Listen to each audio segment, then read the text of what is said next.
y creo que es una jornada muy especial la que vamos a vivir esta tarde con la continuación de la explicación de la exposición que está en nuestra sala de exposiciones.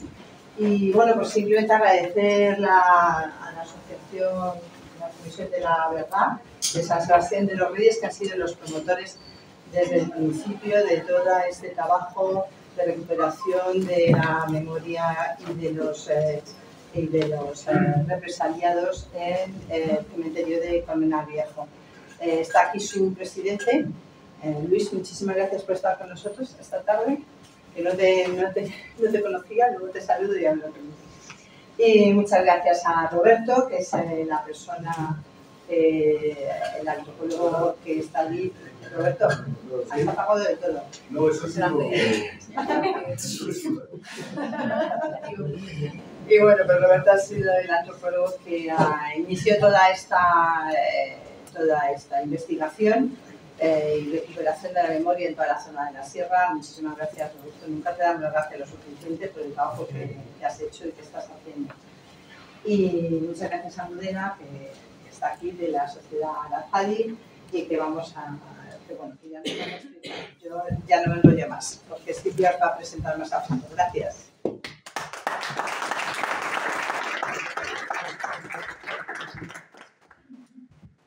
Bueno, en principio son 2 minutos que os quiero decir un poco el pensamiento de la Comisión de Memoria y Patrimonio de la Asociación Cultural Chozas de la Sierra, que bueno, hemos conseguido que venga aquí la exposición y bueno, hemos aceptado y hemos pedido y todo a Carmen que nos la cediese y que hiciéramos pues esto y otras actividades más que se van a hacer. Entonces, simplemente explicar un poquito el porqué.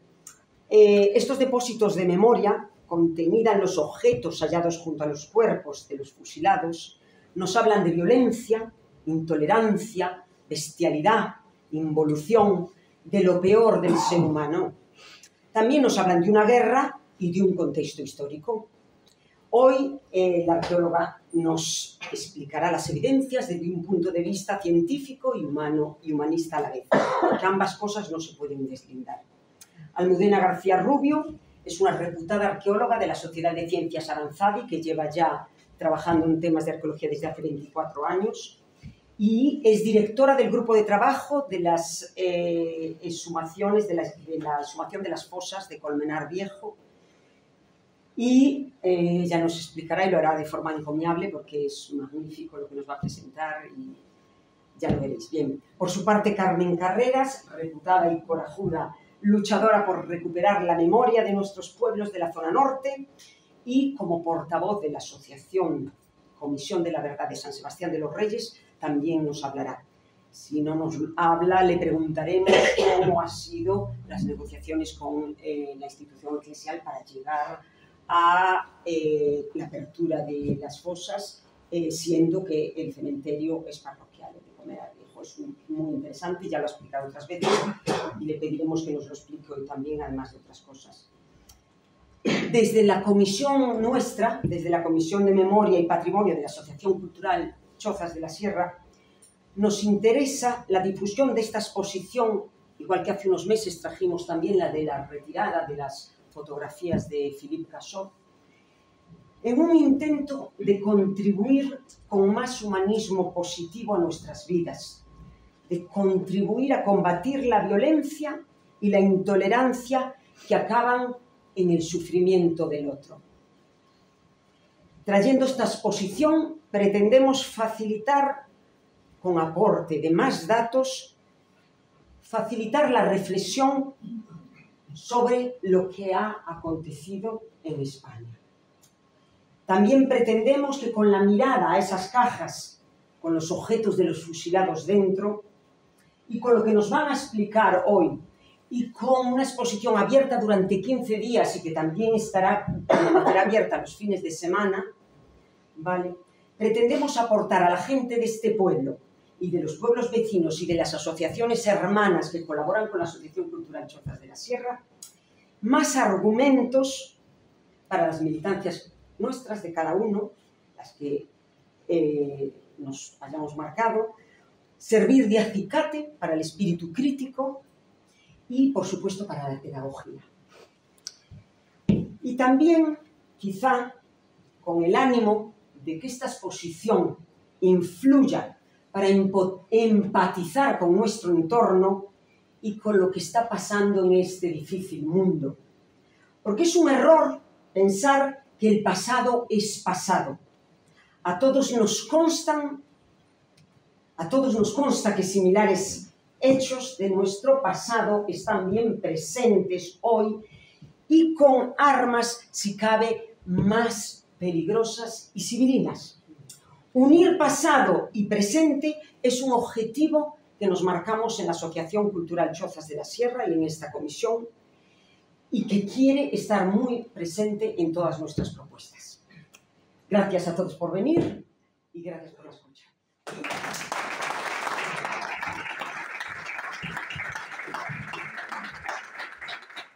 Bueno, a mí me habían pedido simplemente que presentara a Almudena, pero me han hecho una serie de preguntas sobre la marcha, ¿no?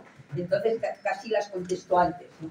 La primera, la exposición ha sido montada con una subvención de la Secretaría de Estado de Memoria Democrática para difundir lo que pasó en Colmenar Viejo en todos los pueblos de la sierra y allá donde sea necesario. Entonces, no nos hacemos de rogar. El primero que nos la pide, se la prestamos, porque ese es el objetivo de la exposición, llegar a cuanta más gente mejor, porque nuestro objetivo es que, conociendo el pasado, pongamos los medios para que nunca jamás se vuelva a repetir. Con respecto a cómo lo hicimos, te refieres a las negociaciones con la Iglesia. Todos sabéis que el cementerio de Colmenar Viejo, en el que fueron fusilados, es un cementerio parroquial. Por lo tanto, el propietario es el Arzobispado de Madrid. Y durante varios años estuvo intentando negociar con el Arzobispado, pero la verdad es que los resultados fueron infructuosos hasta que llegó el arzobispo don Carlos Osoro, que en la primera reunión que tuvimos nos dijo: todo el mundo tiene derecho a enterrar a sus muertos. Por lo tanto, nosotros accedemos, autorizamos a que se puedan hacer las exhumaciones en ese sitio que ustedes dicen que están enterrados las víctimas que fueron fusiladas en el año 39, y nos lo dio por escrito, y con ese escrito pudimos conseguir que los alcaldes de 7 pueblos que tienen fusilados en Colmenar apoyaran el proyecto. Entonces, fijaros que esa ideología que presentaban los alcaldes era muy diferente, no era lo mismo los alcaldes de unos pueblos que de otros, pero sin embargo estuvieron de acuerdo de forma, pues, con un sentimiento humanitario, de que esas familias que tienen víctimas allí fusiladas pudieran cerrar ese duelo que llevaba abierto más de 80 años. Y entonces con eso empezamos a trabajar. Y tuvimos la suerte de tener una asociación que ha colaborado muchísimo, en ponernos en contacto con la Sociedad de Ciencias Aranzadi, que ha colaborado y nos ha diseñado el proyecto y nos ha ayudado desde el minuto 1, y hemos llegado aquí. Entonces, tenemos que seguir trabajando porque nos faltan cosas. Una, seguir buscando ADN de familiares, porque tenemos más muertos que ADN de familiares. Por lo tanto, no más muertos, más unidades esqueléticas exhumadas. Entonces necesitamos el ADN de los familiares. Cualquier persona que conozca a un familiar, por favor, decírnoslo para ponernos en contacto con él. Y segundo, necesitamos financiación para poder llevar a cabo, como explicará posteriormente Almudena, los análisis genéticos. Entonces, en esas estamos, y estamos también negociando un memorial en el cementerio de Colmenar Viejo, que lleva un buen camino, y un memorial en el cementerio de San Sebastián de los Reyes, que también lleva muy buen camino. Es decir, en esas estamos. Esto es un proyecto colectivo de todos nosotros. Cualquier persona que tenga familiares, amigos, simplemente que esté de acuerdo, pues que se ponga en contacto con nosotros para seguir avanzando en ese camino. Y ahora sí voy a decir lo que se supone que tenía que decir, que era presentar a Almudena. Bueno, como muchos de vosotros que estáis aquí ya sois asiduos en los actos que hemos ido organizando, Pues sabéis que Almudena es licenciada en Historia por la Universidad Complutense de Madrid, hizo un máster de Antropología Física y Forense en la Universidad de Granada y es doctora en Antropología Física por la Universidad Autónoma de Madrid. Desde el año 2003 colabora con el Departamento de Antropología de la Sociedad de Ciencias Aranzadi. Su trabajo fundamental es la búsqueda, exhumación e identificación de fosas de la Guerra Civil Española. En la actualidad, últimamente ha trabajado en el primer y tercer plan de exhumaciones del Gobierno balear y desde el punto de vista internacional ha participado en misiones forenses en África, en el Cáucaso y en Latinoamérica. Ha formado parte o ha estado en relación con el Comité Internacional de la Cruz Roja y con el equipo argentino de antropología forense. Su especialidad es la arqueología funeraria y eso es lo que le ha llevado a trabajar en necrópolis prehistóricas de época romana, islámicas y moderna. Y precisamente en esa época moderna, pues cabe destacar, ha hecho muchas cosas, pero cabe destacar la búsqueda de los restos de Miguel de Cervantes en la cripta del convento de las Trinitarias de Madrid. Como veis, es una especialista pues, muy reputada, pero la tenemos aquí por no solo el haber dirigido las exhumaciones, primero la formulación del proyecto y después haber dirigido las exhumaciones que se han desarrollado en el cementerio parroquial de Colmenar Viejo durante los veranos de 2022 y 2023, sino por el tratamiento que ha dado a las familias, la esperanza que ha creado en muchos de ellos, sabiendo que probablemente no se puedan identificar todos los restos, el mantenernos informados de todas las cosas que se han ido haciendo. Entonces es una persona que yo creo que a nivel de esta zona de la sierra, de esta zona de Madrid, pues es conocida y querida. Os dejo con ella.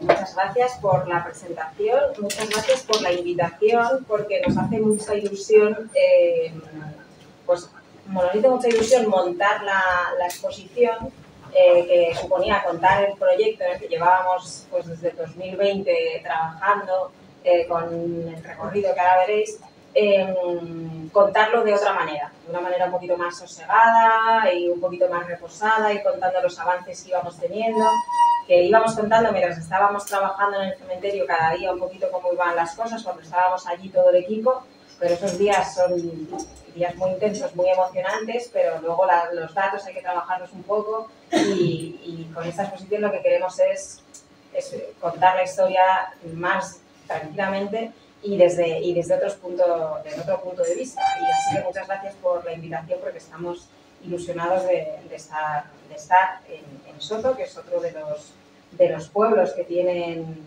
víctimas en la fosa y que con el que tenemos una vinculación, ¿no? Como ha explicado Carmen, con ese apoyo que se buscó de todos los municipios implicados y que fue fundamental para echar a andar este proyecto.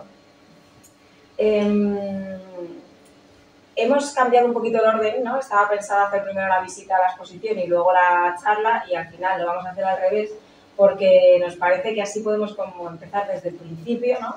Cómo nace el proyecto y cómo se ha ido desarrollando y luego ya irnos a la exposición que tendrá todo mucho más sentido, ¿no? Cuando lo veamos, si hacemos esta explicación primero.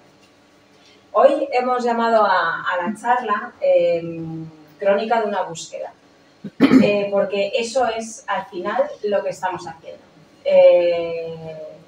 Benita busca a su padre, Florencio buscaba a su padre y lo ha encontrado, Esther busca a su abuelo. Eso es lo que está detrás del proyecto. Hoy vamos a hablar de metodología científica, hoy vamos a hablar de resultados, pero lo que está sobrevolando este proyecto es esa búsqueda de esas personas que a día de hoy todavía no saben dónde descansan los restos de sus seres queridos que desde hace tanto tiempo, ¿no? Como veis aquí hay diferentes logos de toda la gente que está aquí implicada y que les vamos a ir mencionando a lo largo de la charla. El grupo al que yo pertenezco, la Sociedad de Ciencias Aranzadi, que lleva desde el año 2000 ya 24 años colaborando con distintas instituciones, agrupaciones de familiares, etcétera, en esto, en la la exhumación de fosas de víctimas de la Guerra Civil y el franquismo. La Universidad Complutense de Madrid, donde está el profesor Luis Ríos, que colabora con el proyecto y que permite que la siguiente fase del trabajo, lo que es el análisis de los restos que hemos encontrado, hacerlo allí con todos los medios necesarios y con la seguridad que nos da estar en una universidad pública trabajando. El laboratorio Biomix, que es el laboratorio de genética de la Universidad del País Vasco con la que nosotros llevamos trabajando años, con financiación del Ministerio de Política Territorial y Memoria Democrática, que por supuesto es esto es una intervención, un proyecto impulsado por la Asociación Comisión de la Verdad de San Sebastián de los Reyes y que lo hacemos en colaboración con el equipo de arqueología, que es una asociación cultural que yo creo que aquí conocéis muy bien y que algunos de nuestros compañeros pues están aquí hoy con nosotros y con quien hemos hecho estas intervenciones codo con codo. Y vamos a ver cómo han ido estas intervenciones.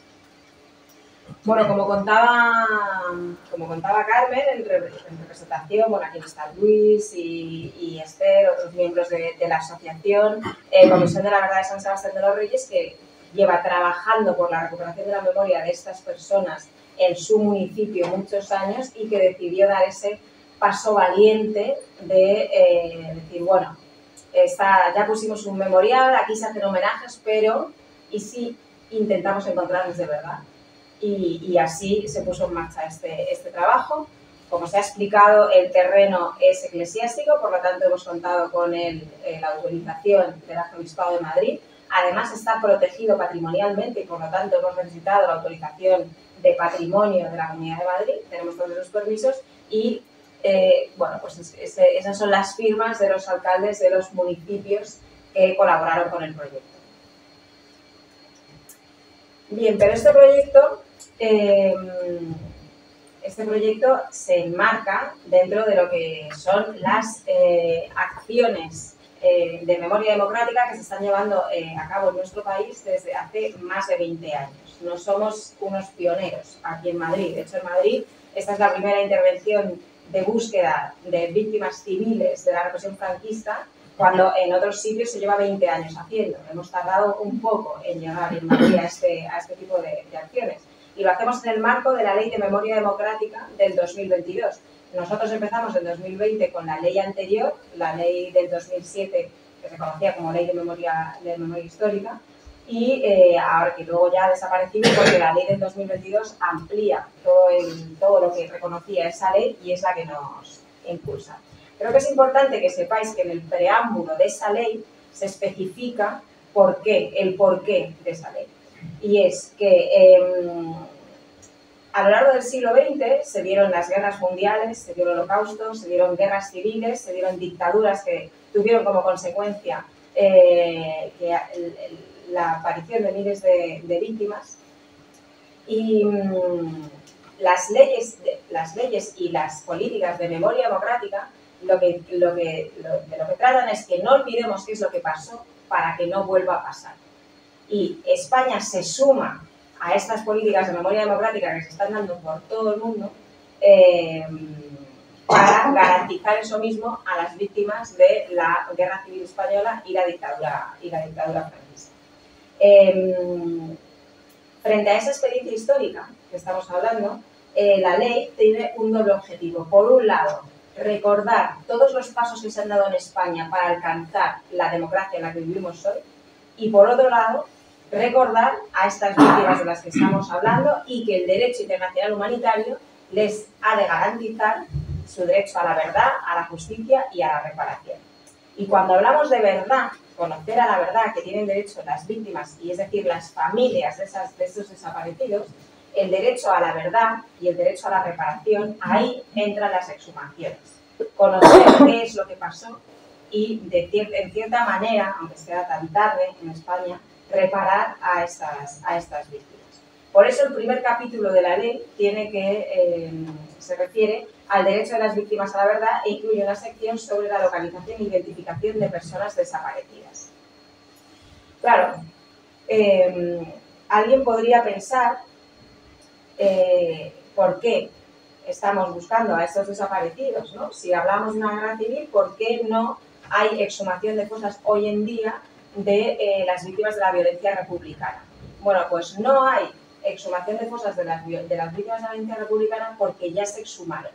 Nada más acabar la guerra, en el mismo 1939 que acaba la guerra, se hacen las primeras normativas que permiten a todo aquel que quiera recuperar, buscar y recuperar los restos de sus desaparecidos, no se llamaba así en ese momento, el Estado se encargaba, sin coste alguno. Ahí veis esto en 1940, un año después, se reitera esa normativa. Esta es la segunda normativa que sale, que dice así, en el Boletín Oficial del Estado, por orden del 6 de mayo del 39, el 6 de mayo del 39 se hizo la primera, el 1 de abril acaba la guerra y en mayo del 39 ya se está legislando, para que todo aquel que desee exhumar el cadáver de alguno de sus deudos asesinados por la horda marxista para ser inhumado en el cementerio puede solicitarlo sin que tenga que abonar derechos sanitarios de ninguna clase, ¿vale? Esto ya se hizo. En realidad, lo que Carmen acaba de decir, que el Arzobispado de Madrid decía, todo el mundo tiene derecho a enterrar a sus muertos. Por supuesto que la Iglesia Católica piensa eso. Lo pensaba entonces. Y por eso ese Estado franquista nacional católico permitió esto desde el minuto uno. Fue una cosa que se pensó desde el principio. El problema es que solo se le permitió a una parte de la población. Y eso quedó pendiente y por eso tantos años después, con las dificultades que eso conlleva, nos estamos haciendo cargo. Y de hecho, si este tema os interesa, una compañera, Miriam Saca, acaba de publicar su tesis doctoral que iba sobre esto precisamente y que se llama Las exhumaciones por Dios es por España y que explica este fenómeno perfectamente. Bien, esto desde el punto de vista de la normativa. Desde el punto de vista metodológico, el trabajo que hemos hecho también está regulado. Hay un protocolo en España que desde el año que es publicado en el año 2011, Protocolo de Actuación en Exhumaciones de Víctimas de la Guerra Civil y la Dictadura, que está inspirado en el Protocolo de Minnesota, el Protocolo de Naciones Unidas para la investigación de ejecuciones extralegales, arbitrarias y sumarias, que ya existía cuando empezamos nosotros a trabajar, porque cuando en el año 2000 España se suma a esa corriente de buscar a sus desaparecidos, esto ya se estaba haciendo en toda Latinoamérica, en las fosas de la guerra de Yugoslavia, en Ruanda, en África, esto ya se estaba haciendo por todas partes. España se suma a una corriente de trabajo que ya existía. Ese protocolo de Minnesota, que hoy es facilísimo encontrar en castellano en Internet, cuando en el año 2000 se exhuma la primera fosa en España, estaba difícil de localizar y solo en inglés. Y yo recuerdo a mis mentores ahí con un PDF, con unas fotocopias que habían localizado, viendo qué nos valía en España para el caso que ahora teníamos entre manos, del que no se iba a hacer cargo los sistemas forenses, ni la policía, ni el sistema judicial, porque eso se ha complicado bastante en España, pero lo íbamos a hacer nosotros, lo íbamos a hacer entre equipos multidisciplinares de arqueólogos, antropólogos, forenses, etcétera. ¿Qué es lo que esos protocolos internacionales nos valía a nosotros para hacer ese trabajo, ¿no? Y fruto de todo eso, en el 2011 se emite este protocolo, que lo que dice es que todas esas acciones se tenían que hacer coordinadas de manera que aseguraran la agilidad, rigor, buena práctica y respeto a los intereses de los afectados, que sois vosotros, que sois las familias. Y de esa manera hemos ido trabajando. Bajando esto a la realidad, la propuesta que nosotros hacemos para todas las intervenciones en las que trabajamos para la guerra civil es esta. Toda investigación forense, porque esto que hacemos es una investigación forense, trata de responder a dos preguntas. ¿Quién es la víctima y cómo murió? Con lo cual, a quién es la víctima es la identificación de las víctimas, que eso es lo que quieren las familias, recuperar a sus desaparecidos y poder poner un nombre y un apellido a esos restos que con suerte se encuentran. ¿Y cómo se hace eso? Pues se alcanza toda la información que conozcamos a partir de los testimonios, es decir, lo que nos han contado las familias, lo que nos han contado los vecinos, que se acuerdan de qué es lo que pasó, lo que ha pasado de generación en generación. Toda la información que procede de los archivos, es decir, toda la información que han vaciado los archivos, gente como Roberto, gente como Carmen, gente como Fernando Colmenarejo, que han vaciado archivos para tener toda la información de quiénes eran esas personas que fusilaron, por qué les fusilaron, a quiénes fusilaron juntos para saber a quiénes buscamos, qué día les fusilaron, etcétera. Todo eso es fundamental y hay que compararlo con lo que encontramos, con la información que procede de las exhumaciones de la arqueología, ver si eso que se busca es compatible con lo que se encuentra, con lo que estudiamos con lo que estudiamos después en el laboratorio, lo que estamos haciendo ahora en la Complutense, lo que ya hemos encontrado lo estudiamos, y todo eso, si todo esto vemos que es compatible, entonces orientamos las pruebas genéticas y el laboratorio de genética acaba de confirmar esas identificaciones y de aportar esa identificación, que realmente es confirmada. Eso es el método de trabajar hoy en día. Si esto lo hubiéramos hecho en 1939, no haría falta esta complicación de metodología, hubiera sido otra, ¿no? Porque si no tendríamos restos óseos, tendríamos cadáveres y todo hubiera sido de otra manera. Esto es como trabajamos hoy en día. Y esto es lo que ahora vais a ver un poquito desglosado a lo largo de la explicación. Bien, ¿cuál es el contexto? El contexto es un contexto de posguerra. La guerra termina y por todo el Estado empiezan a producirse detenciones masivas de personas que habían estado vinculadas o simpatizantes de la República, democráticamente elegida. Entonces, en lo que es esta zona de Madrid, se producen detenciones y la gente es trasladada a las cabezas de partido judicial que en Madrid estaban en Madrid Capital, en Aranjuez, en el Escorial, ¿dónde más? En Getafe, en Alcalá de Henares y en Colmenar Viejo. Así que a los de ciertos pueblos, ciertas zonas, se les traslada a Colmenar Viejo. Y ahí van a ser juzgados por un tribunal militar, son civiles, todos ellos, pero son juzgados por un tribunal militar con ese método de justicia rápida, justicia sumaria, sin garantías procesales.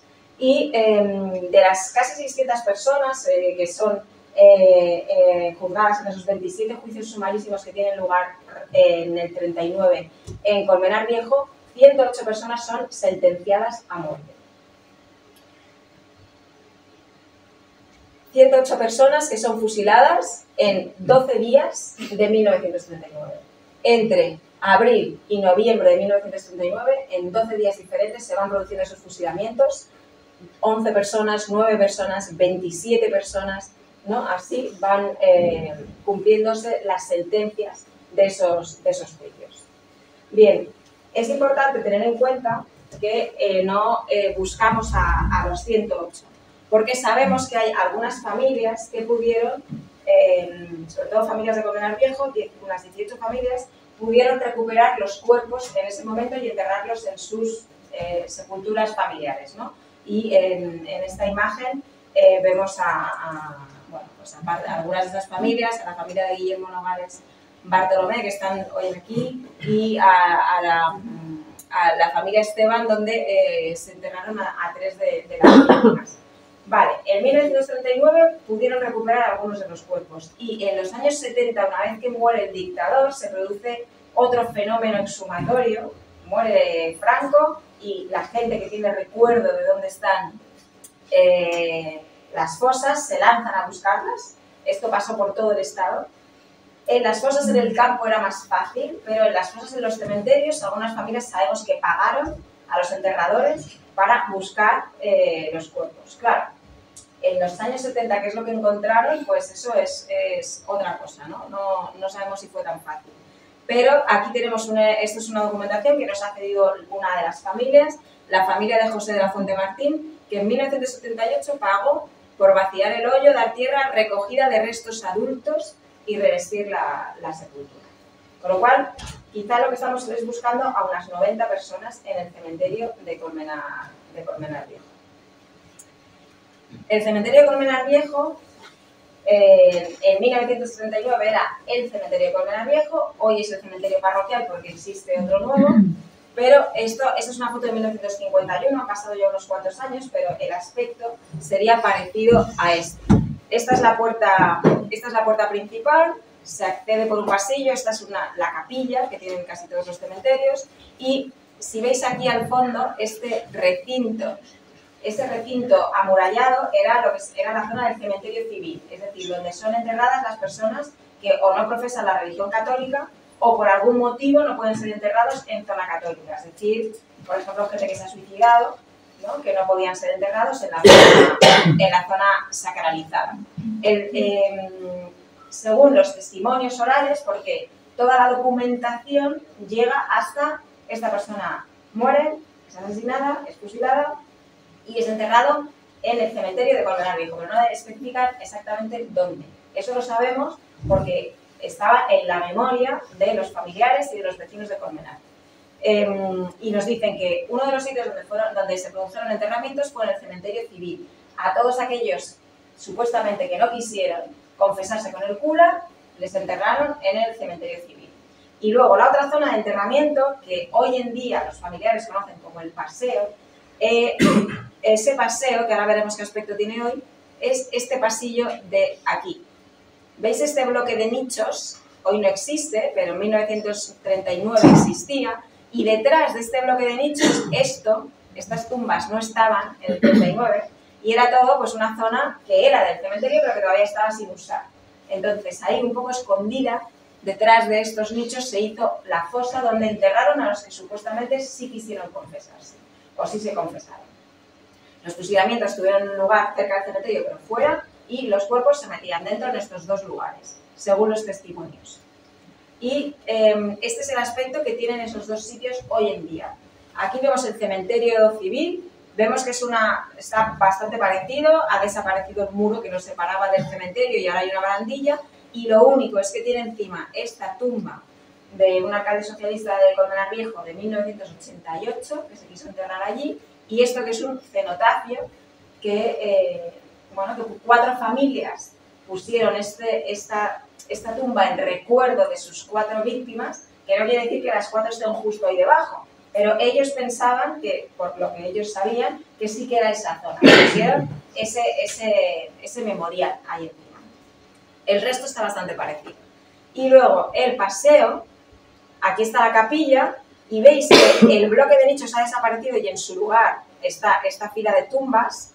Veis que tiene una orientación diferente a todas las demás, porque son posteriores, se hicieron aprovechando el espacio que dejó cuando quitaron esos nichos, pero detrás de estas tumbas y que tienen un murete detrás, ese paseo es donde supuestamente estaba el otro punto de enterramiento de las víctimas. Esta es la información que teníamos cuando pudimos empezar a trabajar.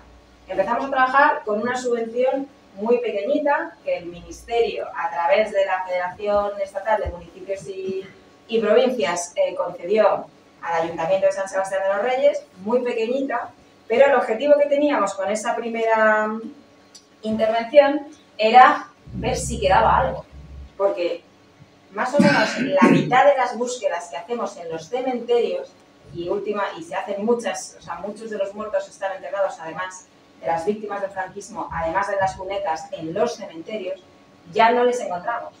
La mitad de las búsquedas más o menos son negativas, porque los cementerios son lugares que están en uso permanente, hace falta espacio.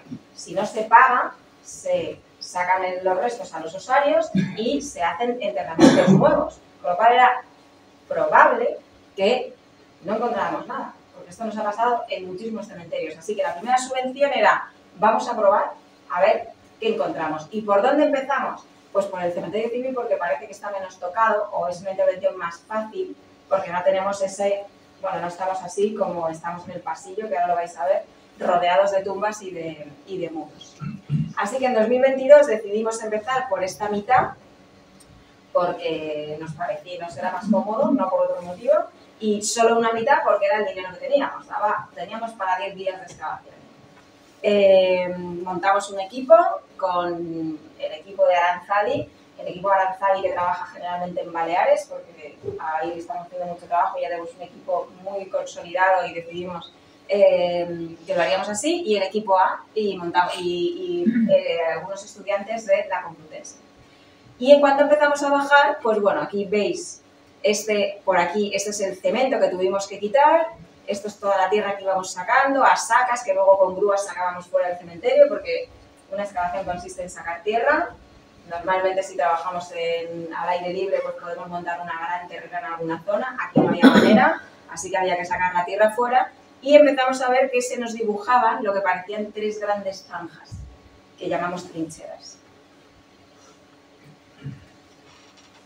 Que aquí podéis ver ya de forma más limpita, ¿no?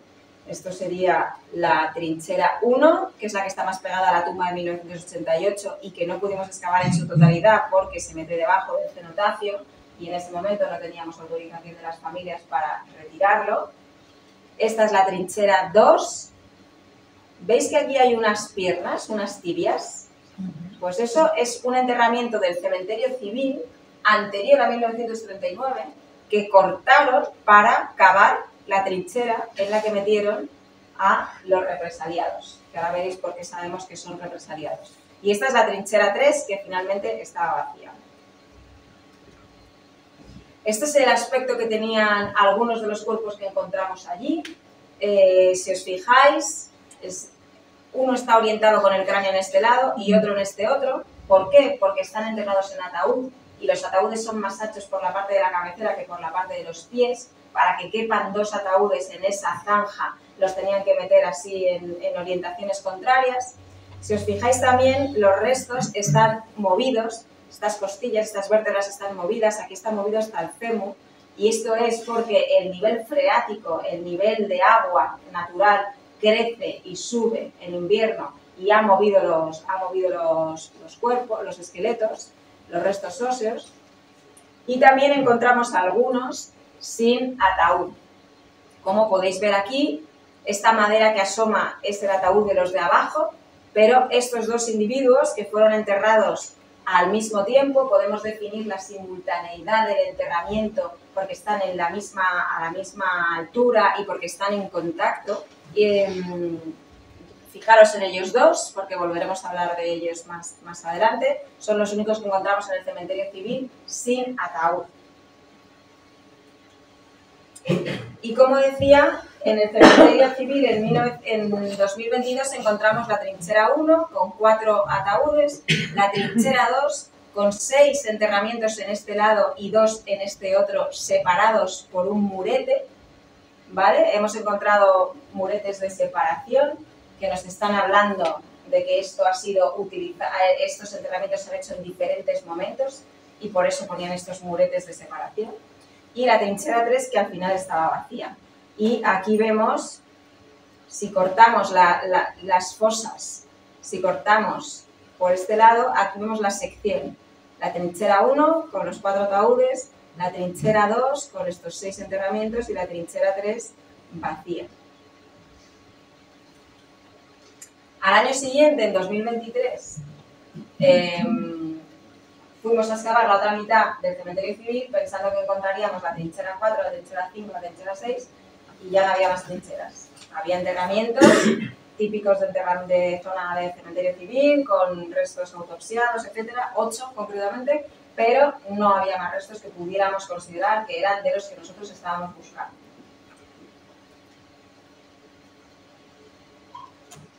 A ver. Vale.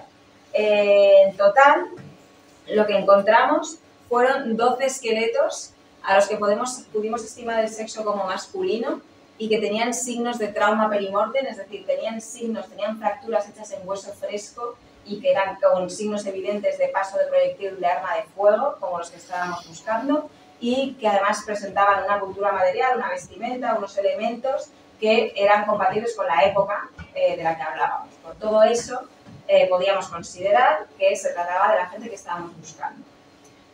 Como esto salió bien, el Ministerio concedió otra subvención con la que pudimos volver al año siguiente. Hicimos este lado del cementerio civil sin resultados y nos fuimos a buscar en el paseo. El paseo, según los testimonios, los enterramientos se habrían hecho más cerca de la capilla, por eso empezamos por aquí. Aquí veis antes de empezar la excavación. El cemento es más o menos 1 metro y algo de anchura entre el muro, este muro que es lo que queda de los antiguos nichos, y las sepulturas modernas, posteriores al 39. Y aquí ya veis cómo enseguida las compañeras están trabajando porque enseguida que empezamos a bajar encontramos restos que teníamos que excavar, ¿vale? Aquí veis algunas imágenes de esas excavaciones, algunos enterramientos en ataúd, otros enterramientos sin ataúd y con más superposición de cuerpos. Veis cómo aquí que tuvimos que la excavación duró más tiempo y nos entramos en el otoño, cómo afloraba ese agua del nivel freático. En cuanto llueve empieza a salir agua de abajo arriba y eso es lo que ha hecho que los restos se aparezcan movidos. Veis cómo íbamos viendo los restos de cultura material, aquí se han conservado los zapatos, el resto de vestimenta no, porque se ha perdido, pero esto rojo que veis aquí es la villa de un cinturón. Veis cómo veis aquí que hay una mano, tiene la mano sobre la cadera y aquí está el hombro, sin embargo el resto del brazo ha desaparecido por la construcción de esta tumba de ladrillo. No ha habido mucha afectación de los esqueletos por las tumbas modernas, pero hemos estado a esto de no encontrar nada. Y esta es la representación de todo lo que encontramos. ¿Por qué? Porque en los 47 metros de paseo hay cuerpos. En los 47 metros de paseo son una gran fosa común. Que aquí empiezan los enterramientos, aquí está la capilla y aquí los hemos ido documentando hasta el final, hasta la puerta que da a la calle.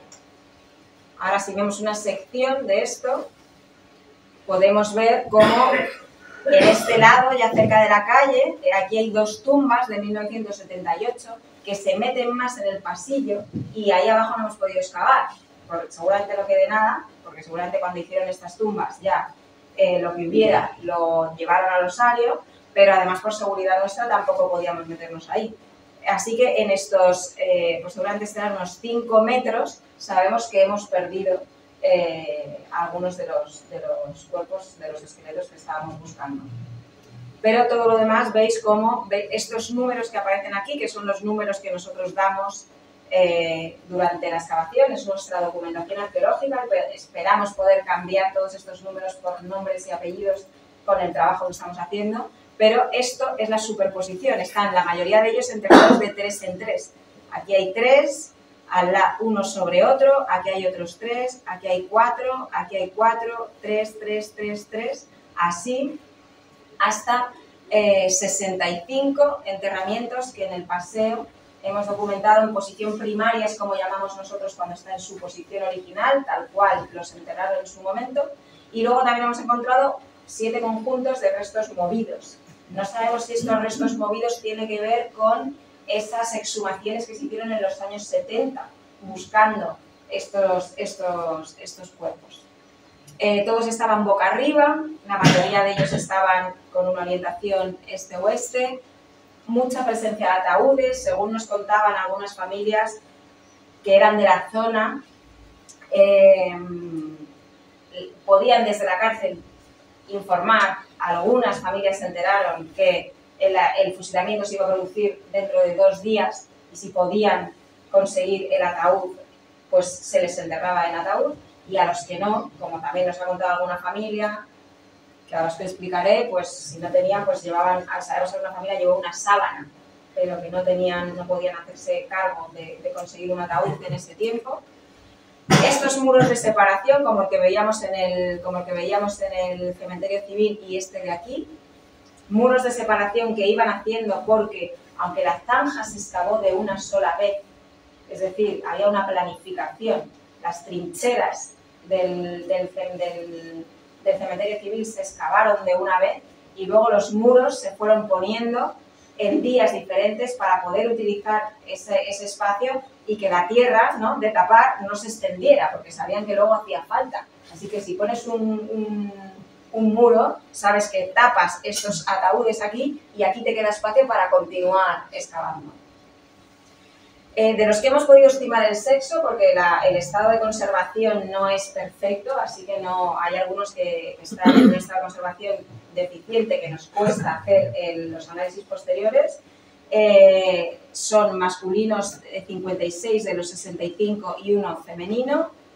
Se me había decir que de las 108 personas que fusilaron, 107 eran hombres y había una única mujer, Martina Aparicio. Todos ellos eran adultos, aunque 11 de ellos eran jóvenes, menores de 26 años, algunos de 19, 20 y 21 años. y presentaban fracturas perimortem, ¿no? Esto que hablábamos, estas fracturas que nosotros reconocemos que se han producido en hueso fresco, es decir, cuando ese hueso está rodeado de carne, de músculos, que es un tipo de fractura diferente a si yo ahora hago así con un hueso, que sería una fractura en hueso seco, y en algunos casos claros orificios de paso de proyectil de arma de fuego. Resultados a día de hoy. Volvemos al cementerio civil, volvemos a la trinchera 2, que es esta de aquí, donde hemos dicho que teníamos aquí 6 enterramientos, estos 201 y 202 sobre 205 y 206, sobre 207 y 208, y al otro lado del muro otros 2 enterramientos, 203 y 204. Bien, pues si nos fijamos en 205 y 206, que son estos de aquí que os decía que estaban enterrados sin ataúd, este concretamente de aquí, si os fijáis, vemos, mira, este es 205, aquí está uno de sus brazos y aquí está el otro, ¿no? Los tiene así sobre el tórax. Si nos fijamos en el de al lado, aquí vemos su brazo debajo de 205, que lo tiene exactamente igual sobre el tórax, pero si nos fijamos en este otro, aquí, cuando llegamos al antebrazo, se pierde. No tenemos el antebrazo completo. ¿Por qué? Porque lo que tenemos es una amputación. Esto es lo que recuperamos del cúbito, esto es lo que recuperamos del radio, que están, como vemos en estas imágenes de laboratorio, cortados. Las marcas de corte, hay una amputación por debajo del codo, ¿vale? Y además, en el húmero, en lo que es el hueso superior, hay una importante fractura. Fijaros cómo hay una fractura que se ha cicatrizado, pero se ha cicatrizado sin que haya sido reducida y tratada correctamente. Por eso presenta esta angulación anómala y por eso se ve el canal medular, ¿no? Que se ha salido de su sitio y el callo de fractura se ha hecho sin colocarlo. Vale, esta amputación era compatible con la información que nos había dado Florencio Elipe. Florencio Elipe, hijo de Florencio Elipe Sánchez, fusilado el 13 de julio de 1939 en las tapias del cementerio de Colmenar Viejo. Y Florencio nos contó 2 cosas el día que vino a vernos al cementerio y a dar su muestra de ADN. Nos contó, una, que su madre y él siempre llevaron flores a la tumba de su padre y que las dejaban en el cementerio civil y que las dejaban donde su madre sabía que había sido enterrado Florencio y que su madre llevaba una gran pena porque no pudo hacer un ataúd, no pudo pagar un ataúd y llevó una sábana, como os decía. Y estos 2 esqueletos estaban sin ataúd. Y nos contó también que su padre se alistó en el ejército republicano y le pilló en Alcañiz, Teruel, el bombardeo del 3 de marzo de 1938. Y que fruto de ese bombardeo tuvieron que amputarle uno de los brazos y el otro se le quedó impedido y volvió a casa, totalmente hecho polvo de este evento de la guerra. Con lo cual sabíamos que buscábamos a un hombre en esa zona amputado. Eso nos permitió orientar la prueba genética y Florencio Sánchez, Elipe Sánchez, es uno de las 2 víctimas que han podido ser identificadas a día de hoy. Si ahora nos vamos al paseo, en el paseo, en esta zona de aquí, a ver, sí, este es el gran paseo. Si nos fijamos en esta zona que está aquí más cerca de las tumbas modernas y que veis que hay un murete de separación y aquí otro, que son esos muretes que hemos puesto de color marrón en el dibujo, hay un grupo de esqueletos y uno de ellos, concretamente este que estaba enterrado en ataúd y que es el número arqueológico es V458. V458, cuando lo estábamos excavando y exhumando, que veis aquí, bueno, está lleno de agua, veis que estas son sus fémures, pero abajo hay otros, ¿no? Hay una superposición de 3 enterramientos que se han hecho al mismo tiempo, pero está, por los clavos que recogimos y tal, estaba enterrado en ataúd, y pudimos ver que se trataba de un esqueleto de sexo femenino. Esto es una cosa que nosotros podemos ver si el esqueleto está en buen estado de conservación fácilmente porque el coxal, los huesos de la cadera, presentan unas diferencias morfológicas entre hombres y mujeres, y esto es un coxal claramente femenino, el único que pudimos ver que tenía estas características. Y esto sirvió.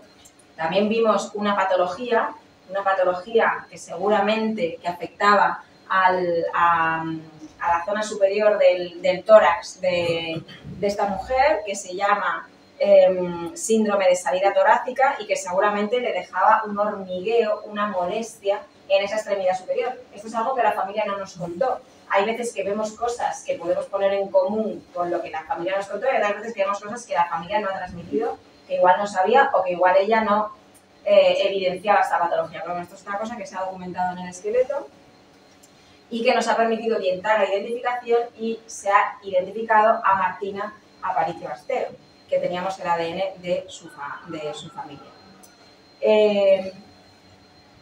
Bien, decíamos, toda investigación forense trata de responder a dos preguntas: ¿quién es la víctima y cómo murieron? ¿Quién es la víctima? Ya lo hemos visto, hemos podido identificar a Florencio y a Martina.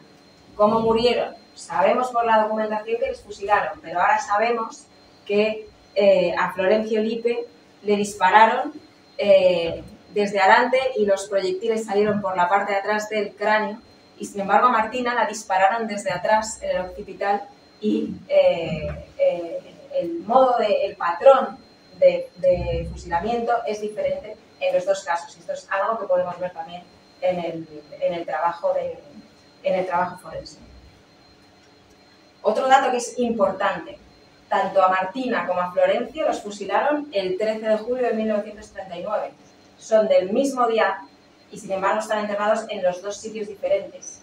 No podemos saber si es porque Martina confesó con el cura y Florencio no, pero sabemos que los testimonios orales tenían razón. Los testimonios orales, esa memoria oral, nos ha dado la pista para saber dónde ir a buscarles, y que tenían razón. Esto que decían, efectivamente, a gente asesinada al mismo día les enterraron en zonas diferentes del cementerio. Bien, nosotros trabajamos pensando esto. Sabemos que para los familiares de personas desaparecidas el tiempo no cura las heridas y lo que necesitan son respuestas. Nosotros sabemos que ahora hay muchas familias que con esta información sobre Florencio y Lipa están deseando que avancemos en el trabajo y que podamos alcanzar alguna identificación más. No les vamos a identificar a todos y no nos cansamos de repetirlo. Llegar hasta aquí ya ha sido un éxito, pero intentaremos que haya más identificaciones, esperemos que haya más identificaciones, esperemos que los restos óseos que estamos excavando analizando tengan suficiente ADN, esperemos que los que nos faltan, porque sabemos que nos faltan, como os hemos explicado, no sean justo los familiares de algunas de las personas que sí que han dado la muestra de ADN. Seguimos trabajando en la Complutense, seguimos trabajando en el laboratorio de genética, y esperemos que dentro de poco haya más imágenes como esta. Este es el acto que se hizo de entrega digna de los restos identificados a las familias de Florencio y de Martina. Ahí están su hijo, Florencio Lipe, el hijo de Florencio Lipe, con su mujer y su hija, y los nietos de Martina. Y bueno, pues aquí un poco con los informes que hemos hecho para que tengan toda la información, y esperemos que haya muchas más imágenes de estas y que podamos venir aquí a contaros cómo continúa el proyecto dentro de poco.